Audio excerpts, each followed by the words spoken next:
अस्सलामुअलैकुम class 12 student. आज हम आपके लिए physics new model paper solution लाए हैं जो कि फेडरल बोर्ड की तरफ से 2026 एग्जाम्स के लिए दिया गया है। ये मॉडल पेपर सॉल्यूशन स्पेशली हमने खुद बनाया है ताकि आपके लिए आसानी हो। मॉडल पेपर में 3 सेक्शंस होते हैं, A, B and C. Section A में 17 एमसीक्यूज, सेक्शन बी में 28 शॉर्ट एंड सी में 8 लॉन्ग होते हैं। चलें शुरू करते हैं सेक्शन ए।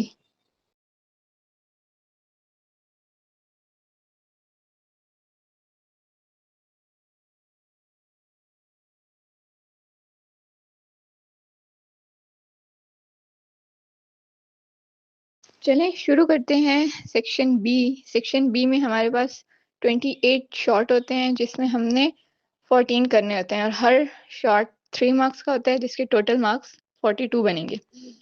अगर देखा जाए इस मॉडल पेपर सॉल्यूशन में तो हमारे पास सारे शॉर्ट 3 मार्क्स ही हैं, लेकिन कुछ पेपर ऐसे होते हैं जिसमें आपके पास शॉर्ट मार्क्स के अंदर भी डिस्ट्रीब्यूशन की होती है। ऊपर लिखा होता है 1+2 या 1+1+1। तो वो आपने क्वेश्चन के अकॉर्डिंग देखना है कि अगर उन्होंने डेफिनेशन पूछी है, फॉर्मूला पूछा है, यूनिट पूछा है, तो आपने टू द पॉइंट बात करनी है, एक्स्ट्रा अननेसेसरी इंफॉर्मेशन नहीं लिखनी।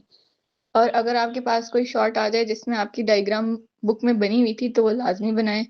जैसे पीजो इलेक्ट्रिक इफेक्ट है या रिवर्स पीजो इलेक्ट्रिक इफेक्ट है तो उसकी डायग्राम है और वो आप बनाएं तो बहुत अच्छी बात है, उस लिहाज से आपको मार्क्स पूरे मिलेंगे।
चलिए शुरू करते हैं सेक्शन सी, जिसमें आपके पास 8 लॉन्ग है और आपने 4 करने हैं। 2 लॉन्ग 6 मार्क्स के हैं और 2 लॉन्ग 7 मार्क्स के हैं। अगर पहला लॉन्ग देखा जाए तो इसमें आपके पास मार्क्स डिस्ट्रीब्यूशन हुई हुई है और आपने अपना आंसर मार्क्स के अकॉर्डिंग ही लिखना है। अगर देखा जाए तो 1+6 लिखा हुआ है जिसका मतलब है कि पहला पार्ट जो है define the term gravitational potential, 1 marks उसका है और 6 नंबर उसकी डेरिवेशन के हैं। और इस क्वेश्चन में आपने डायग्राम लाजमी बनानी है जो कि बुक में गिवन है। उसके साथ वाला जो क्वेश्चन है उसमें भी हमारे पास बुक में डायग्राम गिवन है, डायग्राम और ग्राफ भी है, ये दोनों बनाने हैं। इससे नीचे जो इंटरफेरेंस वाला है इसमें अब देखें 1+3+2 लिखा हुआ है। इसका मतलब है कि 1 मार्क्स इंटरफेरेंस की डेफिनेशन के आपने डिफाइन करना है, उसका 1 मार्क्स है। फिर आपने इसकी कंडीशन लिखनी है, उसके 3 मार्क्स हैं। और फिर जो इसकी एक्सप्रेशन है path difference for destructive and constructive interference, उसके 2 मार्क्स हैं। और इसकी भी डायग्राम आपने बनानी है यंग डबल स्लिट मॉडल वाली। उसके बाद आपके पास चार्जिंग ऑफ कैपेसिटर है, इसका भी आपके पास वो सर्किट बना हुआ है चार्जिंग ऑफ कैपेसिटर, वो भी बनाना है और ग्राफ भी बनाना है। उसके बाद ब्रिज रेक्टिफायर है, ब्रिज रेक्टिफायर की भी हमारे पास डायग्राम है। और इसमें भी पहले आपको रेक्टिफिकेशन को डिफाइन करना है, उसका 1 मार्क्स है। और फिर आपने ब्रिज रेक्टिफिकेशन के बारे में बताना है, उसके 6 मार्क्स हैं। फोटो इलेक्ट्रिक इफेक्ट आपके पास जो है वो आपको उन्होंने पूछा है डिटेल में, तो आपको पूरा टॉपिक लिखना पड़ेगा। लेकिन पहले उसकी डेफिनेशन लिखनी है और नीचे उसके छोटी छोटी हेडिंग बना के हर पॉइंट को, और जो जो ग्राफ गिवन है वो बना देना है बुक वाले। उसके अलावा जब हम उसके नीचे वाले लॉन्ग पे आएंगे तो लेमिनिस्ट्री और एनिलेशन रिएक्शन है, ये दोनों डेफिनेशन हैं। और इसकी मार्क्स डिस्ट्रीब्यूशन देखें तो 3-3 नंबर है। आपने इसको डिफाइन करना है, इसका यूनिट लिखना है और इसका फॉर्मूला लिख देना बस। और half life with example, half life का भी बुक में लिखा हुआ है, वो आपने टॉपिक याद कर लेना, वो लिखना है। और उसके साथ एग्जांपल में भी आपके पास वो साइड पे टेबल बने हुए हैं, उसमें से कोई भी एक या 2 एग्जांपल उठा के इस सॉन्ग में लिख सकते हैं आप लोग।